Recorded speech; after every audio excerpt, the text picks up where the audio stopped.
Fala pessoal, sou o professor Rafael, professor de Geografia, estou aqui com vocês nessa aula aqui no Dimensão Pro de hoje, tá? Dando continuidade ao nosso edital das áreas militares para a galera aí que pretende o concurso da PM. Nessa aula de hoje, a gente vai fazer uma análise sobre os aspectos da população, tá certo? No contexto geral dentro do estado de Pernambuco, tá? Antes da gente começar essa aula, eu gostaria de deixar bem claro a vocês o seguinte. Nossos dados populacionais, os oficiais, eles são obtidos aqui no Brasil através do IBGE, Instituto Brasileiro de Geografia e Estatística. Esses dados, eles são resultados do censo demográfico. O último censo foi realizado em 2010. Então, as informações que a gente tem oficial do IBGE são esses de 2010. O que a gente tem ao longo deste tempo são estimativas. Então aí a gente sabe que durante esse período de pandemia, o censo que era para acontecer em 2020 não foi realizado e daí essas informações ficaram um pouco até atrasadas, né? Diante desse contexto. Então é importante frisar que essas informações de 2010 também podem estar aparecendo sim na sua prova. Elas não vão estar, de um certo modo, sendo erradas. É porque, dentro de um contexto, né, da população, nós utilizamos os dados oficiais. Tá certo? Vamos embora para a nossa aula de hoje. Aí na sua tela, né, já está aparecendo as informações gerais sobre o nosso estado de Pernambuco. Então, nós temos como capital a cidade do Recife, né, o município do Recife é a capital do nosso estado, né? Em 2010, a população de Pernambuco contava com 8 milhões de habitantes, mais de 8 milhões de habitantes, distribuídos do sertão, né, do litoral até o sertão, de forma irregular. Então fiquem atentos dentro desse processo também de distribuição populacional. Há alguns fatores que vão ser responsáveis por essa fixação das pessoas dentro do território. Esses fatores, eles podem ser históricos, naturais, econômicos, onde tudo isso, né, faz esse conjunto para que as pessoas possam e vão buscar onde elas melhor se adaptam àquele espaço. Então daí a gente vai vendo esta mudança, a gente vai vendo essa transformação. Professor, um exemplo dentro desse contexto histórico. Cara, vamos pensar no início da colonização. Então, quando a gente pega no início, né, desse processo de ocupação territorial, onde foi que a galera se fixou? No litoral. Então daí tu entende que na faixa litorânea do estado de Pernambuco a gente vai ter essa maior concentração. Quando a gente vai se distanciando, chegando mais próximo às áreas do sertão, a gente encontra certos vazios populacionais, justamente também fruto desse contexto histórico, e também cabe analisar as relações dentro dos fatores naturais. Por exemplo, a falta de água, né, no sertão é um fator que, de um certo modo, agrava as pessoas não se fixarem naquelas terras, né, por não terem condições de estarem sobrevivendo dentro desses espaços. Nossa área territorial é de cerca de 98 mil, né, de quilômetros quadrados. Temos uma densidade demográfica de 89,62 habitantes por quilômetros quadrados. O que é essa densidade demográfica, professor? É a relação da população total pela área do território pernambucano, tá certo? E aí é aquela relação, quantas pessoas cabem dentro desse espaço, né? Dentro dessa relação aí, pela extensão que a gente tem, como está distribuída essas pessoas. Tudo isso distribuído em 185 municípios aqui presentes em Pernambuco, tá? Dentro dessa relação, a gente vai ter também essa mixigenação de povos, né? Uma mistura, né, que vai se dar através dos processos migratórios, que a gente vai ver no decorrer dessa aula, onde a gente tem uma variação de portugueses, italianos, espanhóis, holandeses, chineses, japoneses. Hoje, principalmente, se a gente olha lá no centro da cidade do Recife, a gente tem uma presença muito forte dos povos asiáticos, né? É uma característica muito marcante ali no centro, né, do Recife. Quem tem esse costume de passar por lá pode observar. Então, a partir daí, a gente vê essa mixigenação não só com os asiáticos, mas também com os europeus, também com os africanos, que fazem parte dessa mistura aqui nossa, né? A composição étnica do estado tem, né, pardos, brancos, negros e índios, como vocês podem acompanhar aí na imagem, né, na tela de vocês, um percentual dessa população. Esses dados vão e devem ser atualizados também, mas se tratando da banca, né, geralmente a UPE que pega essas provas de Pernambuco, né, aqui da PM, eles não entram, eu ainda não consegui visualizar questões que ela vem com questões estatísticas de porcentagem, tanto por cento da população. Então, esse detalhezinho aí não adianta você estar se apegando muito. É importante você saber que tem e quais são. Isso aí sim, tá?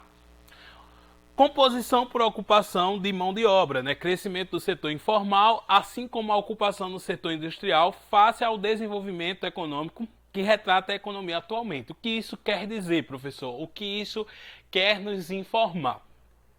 Dentro das atividades econômicas, que é a aula que a gente vai ver, né? Se você ainda não viu, pega aí no nosso material do Dimensão Pro de Economia. A gente fala sobre essa relação da distribuição das pessoas pelos setores de atividades. E nessa aula de economia que a gente tem, você pode observar que quem não se enquadra dentro daqueles 3 setores acaba indo para o setor informal de ocupação. Por conta desse inchaço, né, e também dessa falta até de emprego das pessoas, esse setor informal ele acaba cada vez mais crescendo dentro do nosso estado, principalmente em áreas lá próxima ao litoral, tá bom?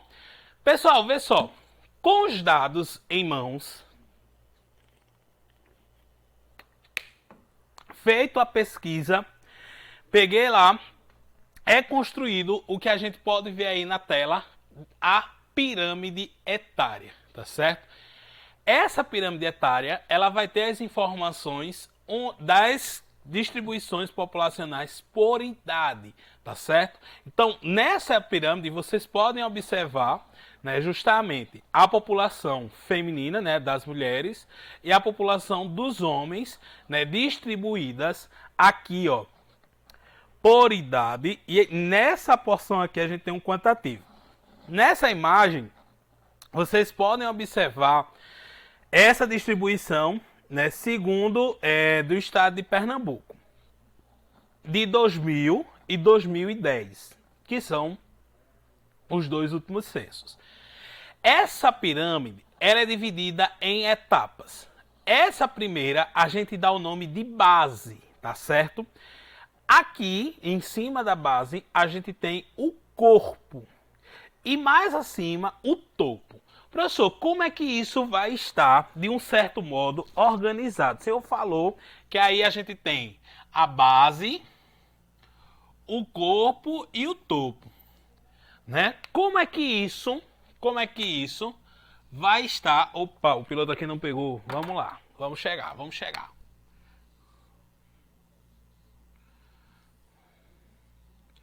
Como é que isso vai estar, de um certo modo, sendo distribuído? Essa base,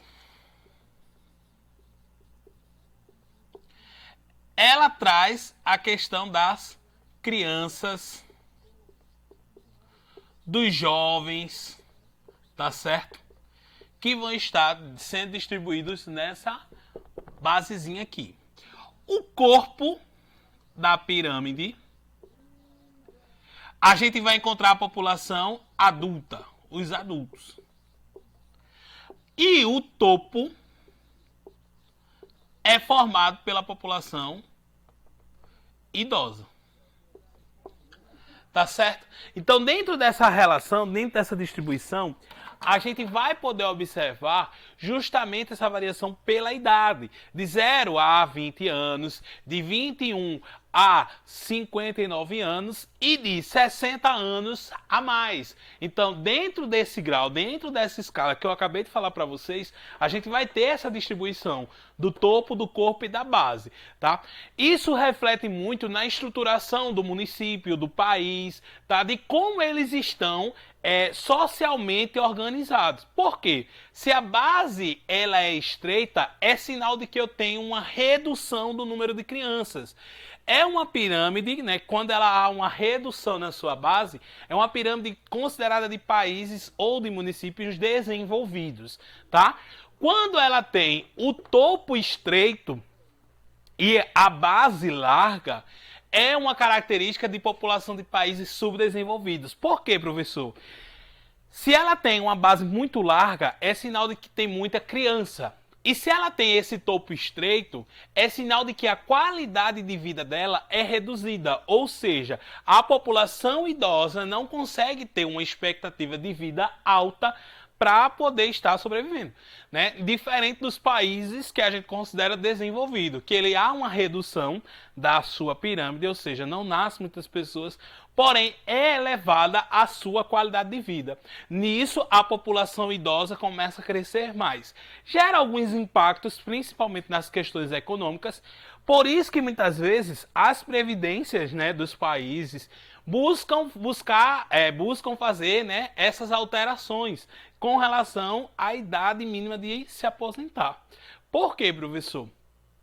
Subentende que essa população, tendo uma expectativa de vida melhor, eles conseguem trabalhar durante um maior período de tempo. Então aí gera alguns impactos.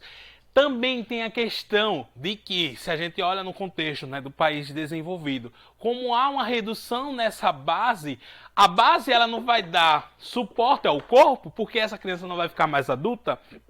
Se a gente olha esse aspecto numa questão econômica, o adulto é o que a gente chama, na relação de economia, de população economicamente ativa. É os que trabalham na história. Então, se essa galera aqui está reduzindo, é sinal de que esse corpo também tende, ao longo do tempo, a diminuir. E isso se torna prejudicial nesses lugares, tá certo?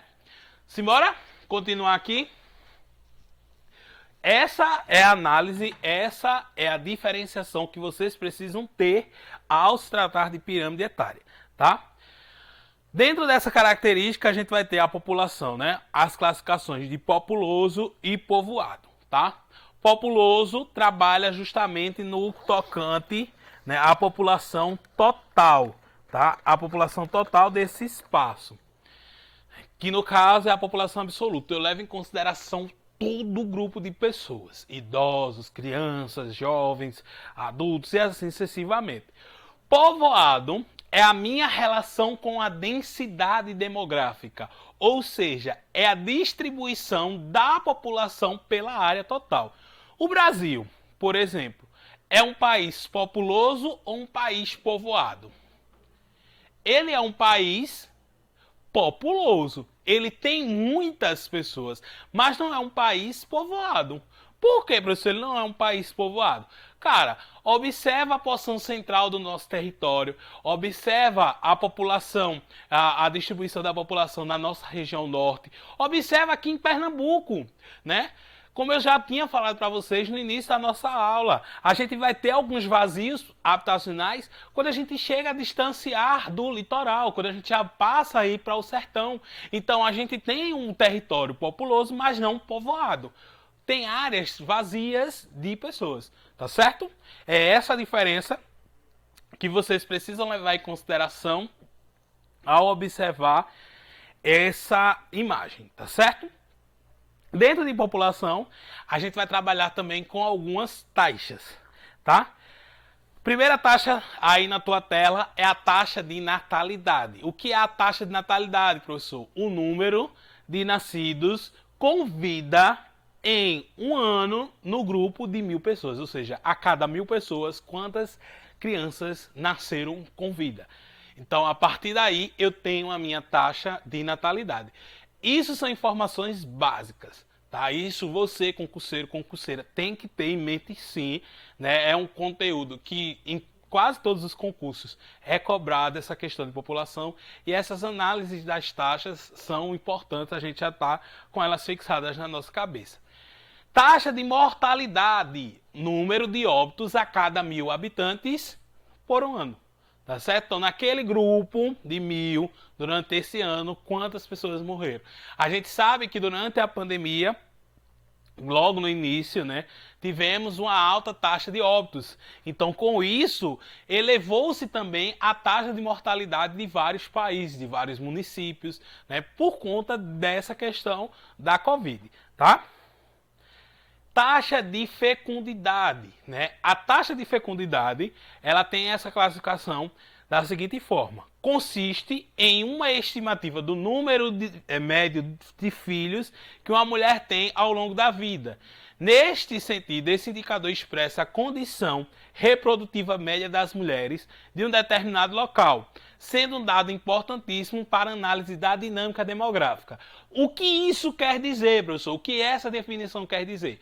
A taxa de fecundidade nada mais é do que o número de filhos que a mulher tem durante seu período que ela pode ter filhos, né? Durante esse período, essa média ela foi variando também ao longo do tempo. Né? Se a gente olha lá no passado, a gente via as famílias mais crescentes, né? Onde um casal tinha em média aí 10 filhos, 15 filhos. E isso foi diminuindo ao longo do tempo. Né? Hoje em dia a média está 1,8, ou seja, no máximo 2 filhos, né, que essa mulher está tendo durante sua vida.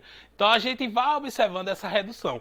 E essa redução tem fatores que justificam ela estar acontecendo. E um dos grandes fatores justamente é a inserção da mulher dentro do mercado de trabalho. Né? Então a mulher ela passa a ter seu direito, ela passa a ter essa liberdade, ela passa a ter essa opção de escolha, né? Ela passa a ser dona da sua própria vida e isso é muito importante também. Né? Então a gente vai vendo essa crescente e essa redução, né, da taxa de fecundidade sendo crescente. E isso reflete na taxa de natalidade. Né? Porque como diminui o número de filhos que a mulher vai ter, diminui, obviamente, essa taxa de natalidade. Tá bom? Crescimento vegetativo. Crescimento vegetativo vai ser uma relação com a taxa de natalidade e a taxa de mortalidade. Esse resultado, né, que está aí na sua tela, ele pode ser de 3 formas: positivo, negativo e nulo. Positivo, quando o número de nascimento é maior do que o de mortes, ou seja, nasceu mais do que morreu. Positivo. Se morreu mais do que nasceu, esse crescimento vegetativo é negativo. Se nasceu e morreu o mesmo número de pessoas, esse crescimento vegetativo é nulo. Tá certo? Tá nascendo, tá morrendo o mesmo número de pessoas, então esse crescimento vegetativo é nulo. Tá bom? Então, quando tu observar essa relação de crescimentos vegetativos, leve em consideração justamente esse joguinho. Taxa de natalidade maior do que a mortalidade, mortalidade maior do que a natalidade, ou eles sendo iguais, tá? Expectativa de vida é aquilo que a gente falou já até na pirâmide etária, né? É chamada de esperança de vida, é o número médio de anos que a população de um país pode esperar viver, caso sejam mantidas as mesmas condições de vida vivenciadas no mesmo no momento do nascimento. A expectativa de vida está bastante relacionada com a qualidade de vida que um país possui, já que fatores como educação, saúde, assistência, saneamento, segurança, índice de violência, enfim, tudo isso que são os indicadores sociais vão influenciar também nessa expectativa de vida. Há uma observação, né, que a gente precisa fazer, que quando a gente analisa dados de expectativa de vida, a população feminina ela se destaca mais do que o homem. né? E isso tem justificativa. Se dá justamente a partir da questão que mulher se cuida mais, mulher procura médico, como não procura, né? Então a questão da violência também acaba influenciando muito isso. A gente sabe que os homens são mais esquentados, né? Então nessa relação de conflitos, né? De briga, então acaba gerando violência e pode levar a óbito. Então são essas coisas que somadas acaba e também influenciando nessa distribuição da expectativa de vida nossa, tá bom? Nesse mapa que está aí na tela de vocês, observem bem direitinho, não tem o título, não tem a legenda, e eu quero que vocês quebrem a cabeça mesmo. Esse mapa, ele retrata a distribuição populacional no nosso estado. Como eu falei para vocês, são fatores. Fatores naturais, históricos, econômicos. Observa, onde está mais escuro, maior concentração populacional. Onde está mais claro, menor concentração populacional. Observa, parte de zona da mata, parte do litoral, a maior concentração. Quando a gente vai se distanciando, passando aqui pelo agreste, a gente tem justamente uma relação ficando menor. Cara, já teve uma questão, essa foi na PM de Alagoas, mas não teve aqui ainda, mas pode ter. Ele trouxe um mapa populacional e botou uma setinha apontando para uma das cidades do interior e perguntando que cidade era aquela que estava se destacando. Aqui eu faço a pergunta a você, que cidade é essa, nesse destaque aqui? Espero que você tenha respondido Caruaru, né? Porque de fato é. Então, quando a gente observa, a gente também precisa levar em consideração esse contexto histórico e esse desenvolvimento que Caruaru vai ter. A importância que Caruaru tem dentro do interior, dentro do agreste, se destacando nas demais cidades, tá? Aqui a gente tem Petrolina, tá certo? Que no sertão ela acaba também sendo esse grande destaque aí em termos populacionais, tá certo? Tranquilo? Antes da gente partir para a migração, eu quero falar com vocês de uma relação, né, que a gente vai observar em indicadores sociais. Então, se você não viu essa aula de indicadores sociais, você vai entender lá quando a gente trabalha a questão do índice de desenvolvimento humano. O índice de desenvolvimento humano ele também interfere nessa questão populacional, né? Lembrando que no IDH, né, que é o Índice de Desenvolvimento Humano, a gente leva em consideração os fatores de alfabetização, renda e qualidade de vida. Por isso que faz essa escala oscilar bastante, tá? Migrações. Quando a gente fala de migração, vocês precisam ter isso em mente. Imigração é a entrada da pessoa em um determinado lugar. Então, José saiu do Brasil e foi morar e foi passar uma temporada lá na Espanha. Então, saindo do Brasil, emigração. Entrando na Espanha, imigração. Tá certo? Emigração, saída. Imigração é a entrada. Tá certo? Essas migrações, elas também vão acontecer de forma interna, de forma aqui no nosso território, tá? E aí a gente vai ter algumas particularidades que caem na prova, que é uma beleza, tá? O êxodo rural, batido mais que tudo, né? Saída do homem do campo para a cidade, principalmente o homem do interior, por diversos fatores econômicos, fatores sociais, fatores climáticos. Então, aquele homem não tinha mais um norte, não tinha mais uma direção de continuar tendo uma perspectiva de vida naquele lugar. Junta a sua família, junta as suas coisas e sai em retirada, por isso retirantes, sai daquele lugar buscando a melhor qualidade de vida em outro, né? Principalmente essa migração, né, saindo do Nordeste em direção ao Sudeste, né? As famílias partindo justamente lá para São Paulo para buscar essa qualidade de vida aí melhor, tá? Então esses fatores, mecanização do campo, concentração da produção, fatores atrativos, né, como as cidades lá do sul, sudeste, da faixa litorânea começavam a oferecer empregos devido a essa fase de industrialização do Brasil, então virou uma espécie de imã. As pessoas corriam buscando, tendo essa expectativa de melhorar de vida nesses locais, tá certo? Migração pendular. Então a galera do interior aqui de Pernambuco conhece muito bem 1002 Borborema, tá?